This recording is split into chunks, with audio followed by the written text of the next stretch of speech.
नमस्कार दोस्तों, मैं रोहन शर्मा स्वागत करता हूं सभी का आपके अपने चैनल ज्योतिष एंड वास्तु में। कैसे हैं आप सभी? आज हम यहां पर बात करने वाले हैं एक बहुत ज्यादा इंपॉर्टेंट टॉपिक के बारे में। पिछले कुछ दिनों में सितंबर के महीने के बारे में मैंने कई सारी कैलकुलेशंस आप सभी को करके बताई थी और वो सारी कैलकुलेशंस एक एक करके बिल्कुल सही होते हुए नजर आ रही है। इसमें दो और बड़ी घटना हमें होते हुए दिखाई दी। पहला, आतंकवादियों की घटना, आतंकवादियों के कारण से परेशानी का होना, और दूसरी बड़ी घटना किसी तरह की बीमारी का आना जिसकी वजह से परेशानी थोड़ी सी देखने को मिले। जम्मू कश्मीर में जिस तरह से आतंकवादी हमले देखने को मिल रहे हैं और जिस तरह से हमारी सेना पूरी तरह से सामना कर रही है, ये बिल्कुल दिखाता है कि समय ऐसा चल रहा है। और वहीं पर एक तरफ नॉर्थ में बहुत ज्यादा इस तरह की परेशानी देखने को मिल रही है। साउथ में एक वायरस, निपा वायरस जो पहले भी आया था, वो वापस से उठकर खड़ा होने की कोशिश कर रहा है और बीमारियों का दौर शुरू करने का प्रयास कर रहा है। मैंने अपने आखिरी वीडियो में भी कहा था कि ये समय रहेगा जहां पर बीमारियां आते हुए नजर आएंगी और बीमारियों की वजह से परेशानियां देखने को मिलेंगी और इसकी वजह से हम सभी थोड़ा सा कहीं ना कहीं पैनिक होते हुए दिखाई देंगे। और आज स्थिति वही है, वही पैनिक वाला समय यहां पर देखने को मिल रहा है। सुबह से व्हाट्सएप पर मेरे पास ऑलमोस्ट 300-400 मैसेजेस आ चुके हैं जहां पर यह सवाल बार बार मेरे पास आ रहा है कि क्या कोई इस तरह की स्थिति देखने को मिलेगी जो गंभीर रूप ले सकती है। क्या कहती है ग्रहों की कैलकुलेशंस, और क्या कोई बड़ा आतंकवादी हमला होते हुए दिखाई देता है। देखिए, यहां पर जहां तक मैं देख पा रहा हूं, यह समय रहेगा खासकर जब तक सूर्यदेव कन्या राशि में और तुला राशि में पहुंचेंगे, तब तक इस तरह की परेशानियां देखने को मिलेंगी जब तक हमें संभल कर आगे बढ़ने की जरूरत रहेगी। वहीं पर मंगल का भी पूरी तरह से सपोर्ट नहीं मिल पा रहा और मंगल भी नकारात्मक गतिविधियों की तरफ बढ़ता हुआ नजर आ रहा है। इस वजह से ये भी एक कैलकुलेशन दिखाई देती है कि कहीं ना कहीं ये समय जो रहेगा वो इस तरह की स्थितियों को और बढ़ाने वाला काम करता हुआ नजर आएगा। ऐसी स्थिति में देवगुरु बृहस्पति भी बहुत ज्यादा सपोर्ट नहीं कर पा रहे, क्योंकि देवगुरु बृहस्पति भी राहु के आखिरी पड़ाव में अपने आप को ग्रसित समझ रहे हैं। और मैंने अपने आखिरी वीडियो में भी कहा था कि राहु प्रबल होता हुआ नजर आ रहा है। यहां पर शनि का प्रकोप कम होगा, मंगल देव कुछ ज्यादा कर नहीं पाएंगे, देवगुरु बृहस्पति अपने आप को कहीं ना कहीं थोड़ा सा कमजोर महसूस करेंगे और राहु अपने आप को प्रबल महसूस करता हुआ नजर आएगा।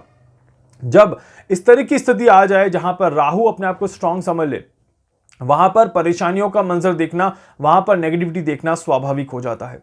और यही नेगेटिविटी हमें देश में और दुनिया में कंटिन्यूअसली देखने को मिल रही है। कोई भी बड़ी घटना होने से पहले अपने छोटे छोटे इंडिकेशंस देना शुरू करती है और वो छोटे छोटे इंडिकेशंस ये दिखाते हैं कि कहीं ना कहीं विश्व में कहीं कुछ बड़ा होता हुआ नजर आएगा। जैसे भारत में कई सारी गतिविधियां हमें देखने को मिली पिछले कुछ दिनों में, वहीं पर देश और दुनिया में भी हमें कई सारी बड़ी गतिविधियां देखने को मिली। और जब बहुत जल्द ऐसी स्थिति देखने को मिलती है कि किसी बड़े देश को कोई नुकसान देखने को मिले, तो ये डेफिनेटली एक फ्रेम यहां पर बन रहा है। यहीं पर सूर्यदेव अपने आखिरी चरण में चल रहे हैं। अब सूर्यदेव स्वराशि होकर के जब अपने आखिरी चरण में आ चुके हैं और सूर्यदेव कन्या में जा रहे हैं, तो वैसे एक अच्छी चीज है कि हमारे देश के लिए बहुत ज्यादा खराब नहीं है, हमारे देश के लिए बहुत बड़ी परेशानी लेकर के तो नहीं आएगा। बट ये जरूर कहूंगा कि समय संघर्ष का रहेगा, समय संघर्ष का और समय चुनौतियों का रहेगा, और उन चुनौतियों को सामना हम करेंगे। और हमारे देश के लिए बहुत अच्छा है कि हमारा देश इस समय को आराम आराम से निकालता हुआ नजर आएगा। डर या टेंशन उस समय की है जब सूर्यदेव तुला राशि में प्रवेश करेंगे, क्योंकि वो समय हमारे देश के लिए भी कहीं ना कहीं नकारात्मकता लेकर के आएगा और पूरे विश्व में भी कहीं ना कहीं परेशानियां लेकर के आएगा। और उस समय में कहीं ना कहीं ग्रहण योग भी यहां पर बनेंगे और उस ग्रहण योग की वजह से भी हमें नेगेटिविटी देखने को मिल सकती है। ऐसे में निपा वायरस वापस आने की संभावनाएं रखता है या नहीं रखता है, इसको यहां पर समझने की कोशिश करते हैं। वैसे देखिए, अभी जो इंपैक्ट ऑफ द वायरस यहां पर चल रहा है, ये डेफिनेटली थोड़ा सा नेगेटिव है, क्योंकि कुछ लोगों की मृत्यु भी यहां पर हो चुकी है इस वायरस से, और साथ ही साथ मौसम में भी कंटिन्यूअसली बदलाव देखने को मिल रहे हैं। सडनली कुछ जगहों पर अनएक्सपेक्टेड बारिश और पानी की वजह से भी परेशानियां देखने को मिल रही है। फिर भी जो मैंने एनालिसिस किया है उसमें मुझे एक चीज ज्यादा दिखाई देती है कि अगर कोई जानवरों की बीमारी आती है इस समय में, या पुरानी कोई बीमारी जो जानवरों के लिए उठकर खड़ी हो, खासकर गायों के लिए कोई बीमारी, या किसी भी तरह के जानवर में कोई बीमारी अगर आ जाए तो वो काफी ज्यादा बढ़ते हुए दिखाई देती है। इस तरह के योग बन रहे हैं। तो जब मनुष्यों के अंदर कोई बीमारी आएगी तो उसके फैलने की या उसके बढ़ने की योग उतने ज्यादा स्ट्रांग नहीं है जितना किसी एनिमल को लेकर के हमें परेशानी ज्यादा देखने को मिल रही है।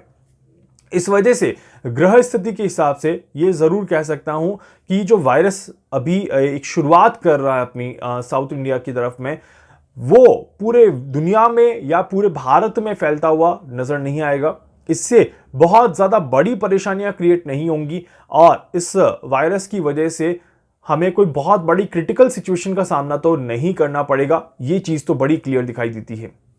बट ये समय बड़ा क्लियर है कि अक्टूबर का महीना कहीं ना कहीं थोड़ा सा पैनिक करता हुआ नजर आएगा। अक्टूबर के महीने में कोई ना कोई बड़ी गतिविधि का सामना हमने करना पड़ेगा।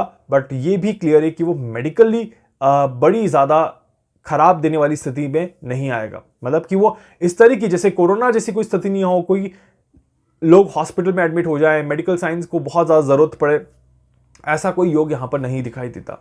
और इस वजह से वो कोई दूसरी घटना हो सकती है। कोई दूसरी घटनाओं के इंडिकेशंस मैं यहां पर देखूंगा और आपको समय से पहले बताने की कोशिश करूंगा जब मैं अक्टूबर का वीडियो बनाऊंगा कि अक्टूबर में किस किस तरह की स्थितियों का सामना हमें करना पड़ सकता है। बट यस, इस वायरस से आप सभी को डरने की जरूरत नहीं है। इस वायरस से पैनिक और परेशान होने की जरूरत आप सभी को नहीं है। आप सभी को बस एक छोटा सा काम करना है। राहु को थोड़ा सा कमजोर करने के लिए हम सभी को विष्णु सहस्त्र नाम का पाठ जरूर करना चाहिए। समय में सितंबर एंड अक्टूबर के महीने में अगर आप सभी विष्णु सहस्त्र नाम का पाठ शुरू कर देंगे, आप सभी के लिए अच्छा रहेगा। किसी भी तरह की वायरस से लड़ने में आपको मदद मिलेगी, अपनी इम्यूनिटी बढ़ाने में आपको मदद मिलेगी। और इस समय में आप सभी को पानी से बहुत ज्यादा सावधानी रखनी है।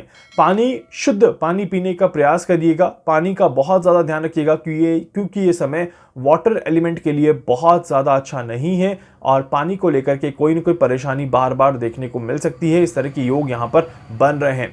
पानी की कमी हो सकती है, पानी की वजह से बाढ़ आने की वजह से परेशानी हो सकती है, पीने के पानी में नेगेटिविटी आने से पानी नकारात्मक होकर के आपको परेशान कर सकता है या किसी तरह के केमिकल रिएक्शंस की वजह से आपको परेशानी हो सकती है।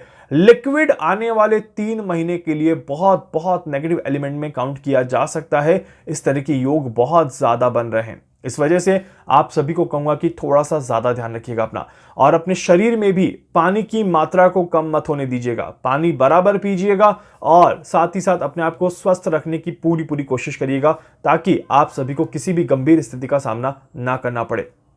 क्योंकि हम लिक्विड की बात कर रहे हैं तो ब्लड के रिलेटेड भी प्रॉब्लम्स देखने को मिल सकती हैं। इस तरह की योग यहां पर बन रहे हैं। इसीलिए आप सभी को पूरा ज्यादा ध्यान रखना है। अगर आप सभी को ब्लड से संबंधित कोई बीमारी है तो ज्यादा कंसर्न रखिएगा, ज्यादा ध्यान रखिएगा और पूरी तरह से अपने आप को स्वस्थ रखने की कोशिश जरूर करिएगा।